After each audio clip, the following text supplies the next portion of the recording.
ci gën a fës ay doomu Sénégal doon manifester démb ca France ngir sàkku ñu bàyyi Boubacar Seye njiitu Horizon Sans Frontières mi nekk ci kaso bi gannaaw biñ koy toppee siwal xibaar yu dëgguwul la ngir xeex mbas mi di coronavirus archevêque bu Dakar jënd yeneen i matuwaay jëm ci xeex dajaloo yi bañ dajaloo yi kon ci dëkk yi ak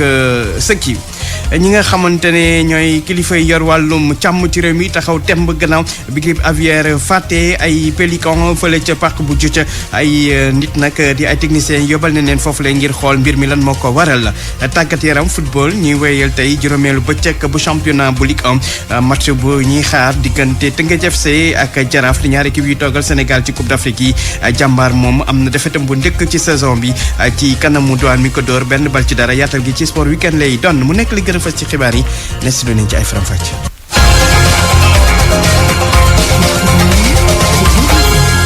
El Hadj Ndiogou Diène Madi Ndiaye moo nekk ci machine bi mbokk ñi leen di nuyu di rafetlu bu baax a baax seen ànd rek rajo Futurs Médias xibaaru suba gi dañ koy door ak bésu tey fanweeri fan ak benn ci weeru janvier mu tombeek nekk ñaar fukki at gannaaw bi ñu fàtte woon étudiant bi di Balla Gaye ca université loolu gannaaw ay jàppante yu métti yi fa amoon étudiant yi doon laaj seen bourse ñu fàttoon ko ci loolu sax mbootaay gém bu amical université Cheikh Anta Diop bu Dakar ñoom tey jii daañu amal janook taskatu xibaar yi ngir fàttaliku seen naataango boobu di Balla Gaye keneen ko di fàttaliku bésu tey fanweer fan ak benn ci weeru janvier di Mamadou Diop moom étudiant boobu ca saanu ca Mbour ñu fàttoon ko tam fanweer fan ak benn ci weeru janvier atum 2012 ca place de la nation newoon fii ay jamono place de l'Obélisque loolu nag gannaaw manifesté boo xam te ne waa M23 ñoo ko doon amal ngir wane seen ñàkk ànd ci ñetteelu mandat bu président Sénégal bi woon di président Abdoulaye Wade ay doomu Sénégal yu nekk ca France dajale woon démb amal ab doxub ñaxtu dem ba makkaanu Amnesty ba nekk foofu lay ca Paris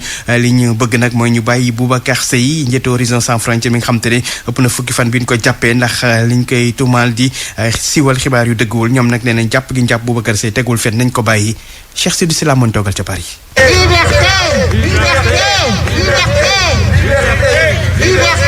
même bu fekkee ni xam nañu ni mbooloo day tax coronavirus bi di law sénégalais yi lu mot juróom fukk manifester nañu ci buntu Amnesty International pour exiger ñu libérer Boubacar Seye Seybani Sougou moom membre société civile. malgré tout tey ñun citoyens sénégalais yi danoo ne il faut ñu taxaw temm dañu war a taxaw temm parce que question de liberté la parce que sunu liberté ñun ñëpp ci xotti gerte comme liñ koy wax ci la nekk te ñun dañu war a jàppale Boubacar Seye bi nga xam ne tey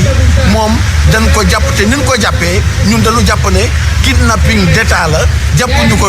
ci yoon jàppuñu ko ci droit. Boubacar Seye dañ ko placé mandat de dépôt pour diffusion de fausses nouvelles Seydina Oumar Ba moom day yëngatu ci société civile nee na sénégalais yi dañu war a jóg taxaw xeex délit d'opinion. man mii di wax man na maa dal ak ku nekk ci ñi teew fii tey parce que li ñu fi def mooy dañoo wax ni Sénégal ni ñu ko yore war nañ ko xoolaat wala boog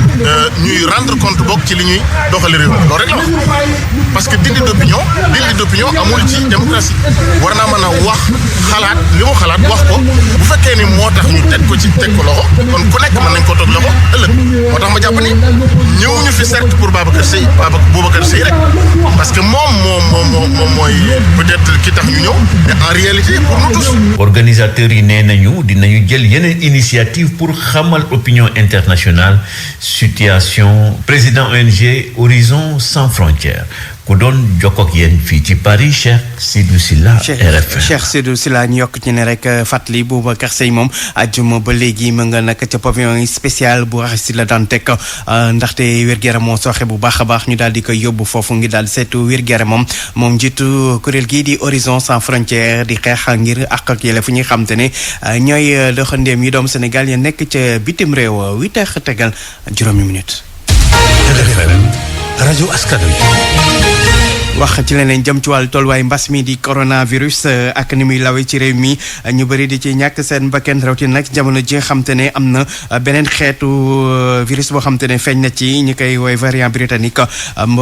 ñi nga xam te ne ñooy waa jàngu bi gën a yokk matuwaay yu ñu jël archevêque bu Dakar tere na nag léegi dajaloo yi ci kër yi bu fekkee ne dafa am ko génn àdduna naka noonu tam dajaloo yi ci église bi wala tam ci sëkk yi lépp nag jëm ci fexe daal ñu sàmmonteeg dik lay kër docteur mi ngi ko xam ne nag ci communiqué boo xam te ne ne génne nañ ko dem ba Saliou moon ko jàngal. ñaan yu ñuy faral di amal ci kër way dawlu bi nga xamante ni mooy jiitu dencam ñoom lu ñuy digle jàngu bi jamono ji ci ndakaaru mooy ñu ajandiko teg tamit bu ñuy teg way dawlu bi ci morgue bi ci jàngu bi wala sax ca sëg ya nit ñi tamit di ko fa ñaanal aaye nañ ko ci kër way dawlu yi ba tey archevêché bu ndakaaru nee na nañuy fexe ba mbooloo mi wàññeeku bu baax ndafa njaboot gi rekk nekk loolu lañ digle ca sëg ya nee ñu bu fa kenn mënee bañ a dem moo gën waaye bu fekkente ni mënuñoo ñàkk dem ba ñàkk dem mbooloo ma ña koy gunge moom way dawlu bile bu ñu weesu 25 njaal yi tamit lu ñu digle mooy buñ ko defee ni niñ ko doon defee ku ko mën def ak téléphone baax na ci jàngu yi nekkee ci ndakaaru ba léegi ñaan yi dinañ ko fa amal waaye dañuy respecter lu ñuy wax mesure barrières yi fexe it ba mbooloo ma fay teew du takku wax ji tamit ñu wàññi ko maanaam ñu def rekk farata loolee lépp nag ñoom waa jàngu bi ñu ngi ciy tàllal loxo communauté chrétienne ngir tamit ñu ciy jokkool ñi nga xamante ni ñoom lañ dénk wàllu woowa ci seenu biir. Saliou Sow des ba léegi ci wàllu mbas mi di coronavirus ak ñi nga xamante ne ñooy maire yi ñu nemmeeku ne nag bu njëkk ba nag di première vague bi taxawoon nañ ci taxawaay bu am solo ci wàllu masque yeeg ñaax nit ñi ak tamit jox leen dimbal bi yoon nag lu ni mel amul lan moo ko waral ñoom nag nee nañ seen budget la ñuy jotagul moo tax mën ku ñu taxaw nañu taxawoon ba lay weesu Aminata Dieng. Ndakaaru ba Thiès seetlu bi benn la mairie yi joxeetuñu ay masque ak gel même bu fekkee ni kaawu coronavirus yi ñi ngi yokku ci mairie Médina Gounass dépense yi ñu def ci première vague coronavirus bi tax na ba mairie bi amatul koppar ñu dolli ci ne mairie bi amagul budget de fonctionnement ba tey suñu sukkandikoo ci seen maire bi di Beydi Ba. première vague bi dafa yóbbu suñu moyens yëpp lépp lañ ci def dañoo sotti ba sona deuxième vague bi mu ñëw benn amuñu budget suñu budget yi ñu ngi commencé di voter te boo voté budget di nga toog xaar tuuti. commune bu Thiès Nord di jànkonteel même jafe-jafe yi waaye loolu terewul seen maire bi muy amal ay opération de désinfection ci bërëb yi nga xamante ni nit ñi dañ fay tase Lamine Diallo di seen maire moom nee na li ëpp solo mooy ñu continuer di sensibiliser nit ñi. ak effort bu ñu mënti def au niveau de la commune Thiès Nord bu fekkee ni amul synergie d'action amul njëriñ donc moo tax ma jàpp ni rek li nga xam ni moo ci gën a am solo mooy ñu sensibiliser nit yi xam ni mbir mi responsabilité individuelle la du mbirum maire yi mais mbirum askan gi la ku nekk jël say matuwaay. ñoom ñëpp déggoo ci ay kàddu budget mairie yi antanul dépense yu ñuy def ngir xeex coronavirus bi fonds force Covid amatul ñi ngi ñaax population yi ñu fagaru te xam ne feebar bi demagul. Aminata Dieng mu fekkee jamono jooju nag ki nga xamante ne mooy Moulay Camara jiite mouvement bi di J'aime le Sénégal moom di ñaawlu ñàkk taxaw ko maire Guédiawaye ñàkk taxaw askan wi ci mbas mi tax sax mu gis ne dañ fa war a jële maire bi tas ko taxawal fa délégation spéciale leeral leeg ndaw lañ toogal ci Guédiawaye Omar Mbow. mu ànd ak délégation bu tàkku lool njiitu mouvement J'aime le Sénégal daal di wër marché Mame Diarra bu Guédiawaye ngir séddale ay masque Moulay Camara di ñaawlu lool tekkaaral bi mairie bi nekkee bu ñu sukkandikoo ci moom mairie bi du dara lu mu def ngir dimbali askan wi ngir mu daal di mucc ci mbas mi ci seconde vague bi. état central lu mu mën mi ngi koy def mais li nga xam ne tamit constaté nañ ko mooy relâchement bi nga xam ne noté nañ ko ci collectivité locale yi maire yi ci deuxième vague bi population yi sentiruñ leen loolu du ñun ñoo ko wax population yi boo leen interroger di ngeen yëg ne amul benn liggéey boo xam ne mairie yi ñu ngi koy def ci deuxième vague bi te deuxième vague bi moo gën a metti moo gën a indi jaaxle ci askan wi. Moulay Camara nag mer lool tax muy laaj ngir ñu amal ab délégation spéciale bi nga xamante ni mun naa ñëw wone leneen la lu bokkul ak li mairie bi di def nii. tey jii bu fekkee ne population yi accepté nañ mairie ñu prolonger seen mandat loolu du lenn lu dul pour que ñu mën leen assister war leen mën a jàppale bu dee assistance boobu ak jàppale boobu mairie mën ñu ko def nee naa kon ñu def délégation spéciale moo ko gën. mouvement J'aime le Sénégal nag ne mbëbëtam mooy daal di maye mbooleem askanu Guédiawaye ay masque RFM Guédiawaye Omar Mbow. Omar Mbow ñu yokk ci ne foofu ci banlieue bi nag lu toll ci ñeent fukki nit daal dañ leen teg loxo ndax dañoo génn jamonoy couvre-feu bi rax si dolli tamit am na lu toll ci téeméer ak ñaar fukk ak benn nit yoo xam te ne solo ñu masque tax ñu jàppale na loolu gannaaw opération boo xam te ne police centrale bu nekk ci banlieue bi ñoo ko doon amal ñu teg loxo nag lu toll ci téeméer ak juróom-benn fukk ak juróom-ñetti doomu aadama des ba léegi lu soxal wàllum wér-gu-yaram ak jàngoro ji laal janaaw yi di grippe aviaire daal di faat nag lu toll ci juróom-ñaar téeméer ak juróom fukki pélican ca parc bu Juj nekk ca Ndar loolu nag gannaaw bi mu amee ab délégation ñi ngi ay vétérinaire demoon nañ foofu le démb ngir xool loolu lan moo ko waral jamono ji nag ministère bi ñu dénk wàllum càmm gi ñoom tamit jël nañu matuwaay ngir saytu bu baax a baax mbir yi dañ ci déglu ministre bi ñu dénk wàllum élevage Ali Saleh Diop ci jokkoom ak Saliou Sow. yëgal ko ñi ngi ko war a yëgal mooy li ma la wax léegi organisation mondiale de la santé animale ensuite ñu taxawale suñu équipe fi may waxanteeg yow dem nañ Juuj pour commencer liggéey bi nga xam ne loolu la laaj liggéey bi nag dafay di rëdd woo xam ne mbooleen ñi nga xam ne ñoo bokk ci organisation mondiale de la santé ñoo ko bokk tëgg daal ne feebar bu nii bu amee nii la ñu doxale nii la ñu doxale nii la ñu dox donc ñoom ci yoon woowu lañ nekk la ci njëkk nag mooy la ñu fekk mu dee comme dafa am virus léegi dañ koy lakk wala ñu gas ko suul donc buñ ko gasee suul aussi dafa am lu ñu koy suulee ba nga xam ne dootu fiddi di génn di am loo xam ne mën na ko am njeexital ci askan wi loolu la ñooñu dem defi buñ paree loolu nag ñu pompé parce que ñu ngi ànd ak waa service d'hygiène ñu pompé barab ba léegi nag teg fiir goo xam ne daf ñuy may ñuy saytu di xool ndax am na leneen luy feeñ ak fu muy feeñee ak naka lay feeñee loolu mooy deuxième étape bi ba tax moom lañ def par exemple fële Pout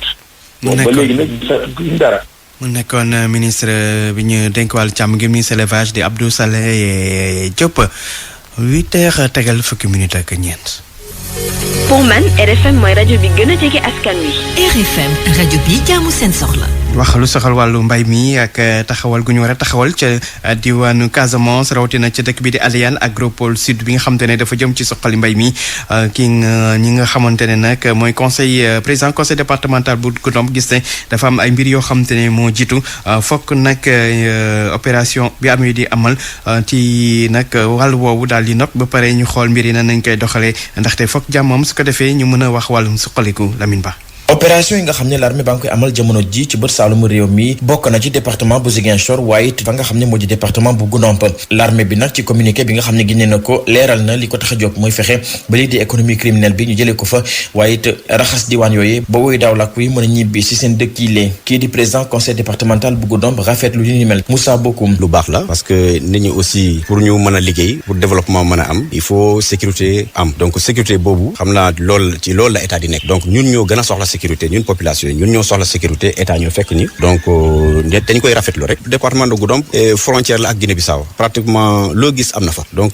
tey sécurisation bii am danaa jàppale état danaa jàppale département de Goudomp danaa jàppale population yëpp ñu mën a nekk en sécurité même bu fekkee ni jeexul mais mun naa wàññeeku bu baax. moom jàpp na ne li nguur gi def noonu la war a demee ndaxte jamono ji sóoraale na ay investissement yu rëy yi nga xam ne fas na ko yéene amal ci gox bi mooy maanaam lii di projet Agropole Sud nga xam ne war nañ ko taxawal ci Adéane Moussa Bokoum ne faaw ñu jiital li nga xam ne moo di kaaraange gi balaa ñuy taxawal bii li xeetu projet. Agropole Sud dafa ñëw pour dimbali population Casamance yëpp surtout population bu Goudomp lu tax ma wax loolu ñun am na ay filières yi nga xam ne dañ ciy yëngu bu baax mooy filière banane mooy filière anacarde mooy filière mangue projet boobu soxla na kaaraange parce que mënoo investir yi mel noonu te amul sécurité il faut ñu sécuriser zone boobu pour que projet boobu mën a installé wu. Moussa Bokoum jàpp ne opération de sécurisation yi nga xam ne l'armée baa ngi koy amal ñëpp ci war a jàpp ndaxte dina fexe ba lii di économie criminelle bi nga xam ne moom la ñuy amal ci kaw frontière bi ma mën a jeex Balantacounda mën a nooyiwaat Lamine Ba Ziguinchor rajo Futurs Médias. Lamine baax wax ci déggoo gi am diggante liggéeykat yu crédit mutuel du Sénégal ak seen direction générale kan ci seen i tawat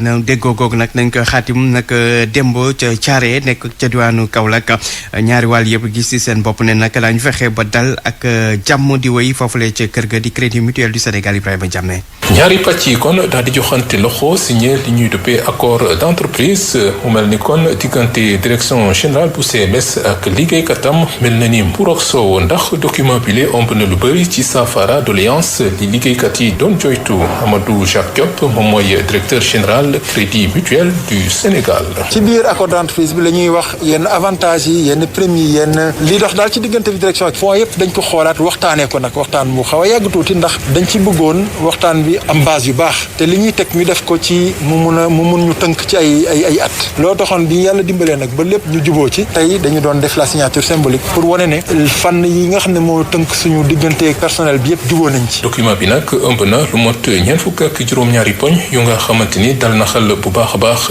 ñi di liggéeykat yi tax kon kii di Abdoul Diop di coordonnateur collège des délégués du personnel daal di woo kon naataangoom ñu soobu ci liggéey te fàtte lépp luy coow. tey moom sant yàlla signé nañu accord yi léegi nag li ñuy wax salarié yi lenn rek la ku nekk na xam ne fu mu taxaw noonu la mu am ci yokkute si liñ ko doon weexale mënul toog rek luñ doon liggéey benn nañ ko def fukk pour que ëllëg bu ñu amee yeneen mébét ñu mën a taxaw naan direction bi lii tamit soxla nañ ko mu mën ñu see topp. boo gisee nag waa direction générale crédit mutuel daa di tànn dëkk bi di Thiaré ci àll bi département bu Kaolack daa fekk ni fii la crédit mutuel soqeekoo lépp fii la tàmbalee ci 1988 ñoom nag ñëw noonu loxo neen ndax andi nañ ay carton masque ak ay gel hydroalcoolique jagleel ko kër docteur yeeg l'école yi fi nekk ci xeexum mbas mi Ibrahima Diame Thiaré rajo Futurs Médias. Ibrahima Diame bu nu jógee Thiaré foofu ca diwaanu Kaolack dañuy dem ba diwaanu Kaffrine rawatina ca Koungheul foofa nag lu lakk bu metti moo am ca dëkk bii di Maka Yop nekk ca diwaanu Koungheul lépp téeméeri néegu ñax lakk ba doonu doom tax nag ba askan wi nekk ci njàqare ñuy woote wàllu dañuy déglu chef de village bu Anen Moussa Anne ci jokkoom ak Oumar Ndiaye. lakk gi daal xam naa ne exactement sababum dëgg-dëgg xamaguñ ko mais fii ñu toog fi ma toll nii di wax ak yow fi la safara si jógee moom laa doon gëstu ay gars yi ay xale fi xëy di móol yéen ñaa ngi ci biir bâtiment bi di xool gerte mais dañuy toog ba yàgg rek nii di sës si ñoom ci la safara bi génnee. borom dëkk ñaata néeg ñoom ñoo si tàkk jamono ji néeg yi war na mat cent et quelques yu tàkk nañ yoo xam ne ay néeg yu ñax li am na bâtiment yoo xam ne bagage a newoon ci biir ba léegi ci safara baa ngi ci biir ñu ngi tàkk loo ci natt rek ndax jigéen ñi fa leen ferte bi kenn dundu dara daanaka lépp ci diine yi la ci wàllu dund nag waaw gerte gi dugg ji ba léegi loolu bëri na lu ci lakk mënaguñ ko xayma nii exactement mais bëri na lu ci lakk néeg yu bëri tàkk nañ ba fu ngeen fanaan dana nekk jafe-jafe tey tey moom ñii moom suñ fanaan duñ ko moom ndax xam naa ne gisuma benn suñ fi mën a fanaan nguur gi daal ak nu mu mën a def ci pexem ak nu mu mën a gaawee na ñëw jàppale village su Anen fii ci commune Maka Yop ndax lakk gi fi am tey métti na dayo métti foo natt métti gi romb na ko.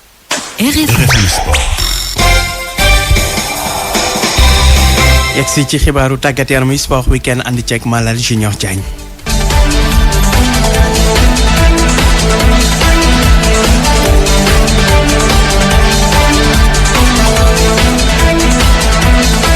jërë ngeen jëf ci seen déglu ci RFM yi daje door sport weekend ak wàllu football ci samedi gi nag tàmbali nañu loolu di juróomeelu journée championnat Sénégal Ligue 1 Douane dafa sa daan jàmbaar 1-0 la ko mujjee kon daan jongante baa nga xewoon ca stade Ibrahima Boy ca banlieue ba Joseph Senghor di ki tàggat ñii di waa Douane am na njàngat lu mu def ci li xaleem yi wane ci giire jongante. match bi dafa métti woon si ñun parce que préparé ko day métti parce que dañ jóge ci ndam bu yaatu ak jaraaf xale yi dañ doon bañ ñu tomber dans l'euphorie mooy yaakaar ne ñoo mën ñëpp ba duñu góorgóorlu mën a ngañe donc ñun loolu nañu liggéey la semaine jàmbaar aussi équipe boo xam ne elle est en forme dafa nekk en forme def début saison bu baax amagul defet donc xale yi aussi dañ leen loolu nañu liggéey la semaine jàmbaar aussi équipe boo xam ne elle est en forme dafa nekk en forme def début saison bu baax amagul defet donc xale yi aussi dañ leen jàngal football dañu structuré et puis ñoom dañuy jouer sans pression waaw loolu la leen jàngal donc tey match bi dañu xamoon ne match piège la donc loolu yëpp yàlla def tey ñu teel a marqué suñu plan de jeu moo doon ñu contenir leen parce que ñoom dañuy jouer dañ lay accélérer les 20 premières minutes explosé la donc ñun dañ leen contenir teel a dugal donc delloo suñu plan de jeu mooy contenir leen jéem a marqué suñu deuxième bii duñ dugal suñu deuxième bii ñu gérer sàmm lu ñu am.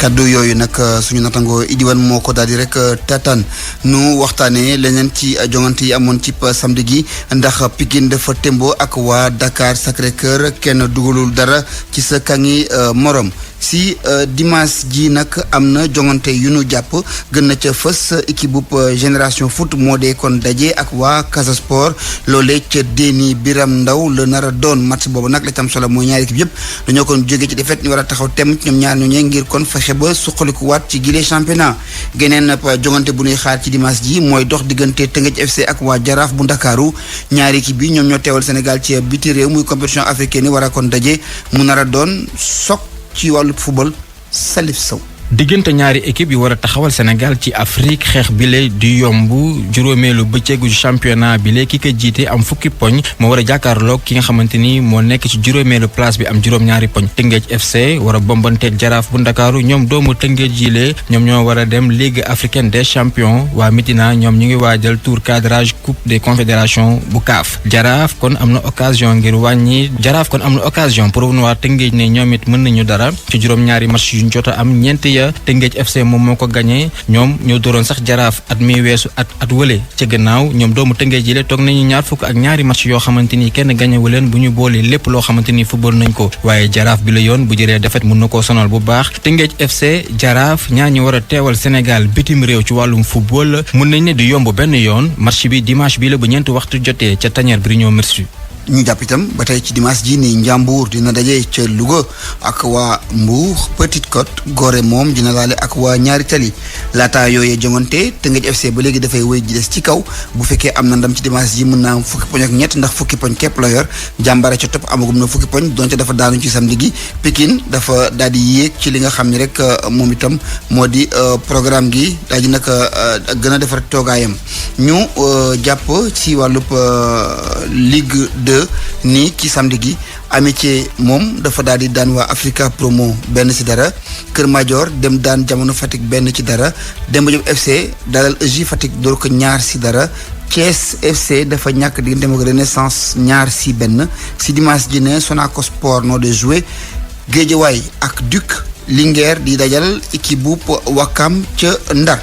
CHAN 2021 ji ca Cameroun dañuy waxtaanee Cameroun daa jëlee ca qualifié sax ci quart de ci wàllu demi-finale ya ndax dañoo daal di rek gagné ci quart de finale bi équipe bu RD Congo 2-0 si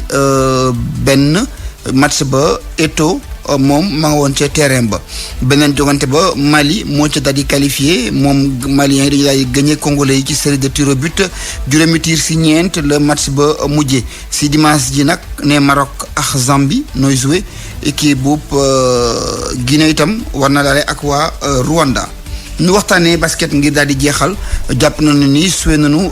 ci samedi gi ay match yu doxoon diggante Saint-Louis basket club ak ISEC loolu si jigéen ñi la 58-49 la mujjee waa naree noo am ndam Mbour basket dañu ko fekk ba noppi dóor ko CMT moo ko dóor 60-38 nu ne si dimanche ji ville de Dakar Débalok nooy joué si wàllub équipe bu boule B bi ñoom nu ne nag programme ga tëddee na ni ndax UCAD moom ASFO moo ko daan 61-36 si dimanche ji Saltigué Gia Jaraaf ak Duc si wàllu góor yi dañuy daal di jeexale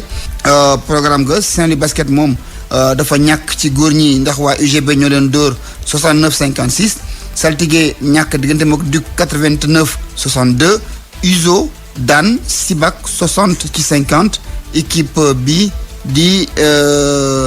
bopp moom AS Ville de Dakar moo ko daan 66-64 loola ci tënk mooy li gënoon a fës ci xabaaru tàggat yaram yi jërë ngeen jëf ci déglu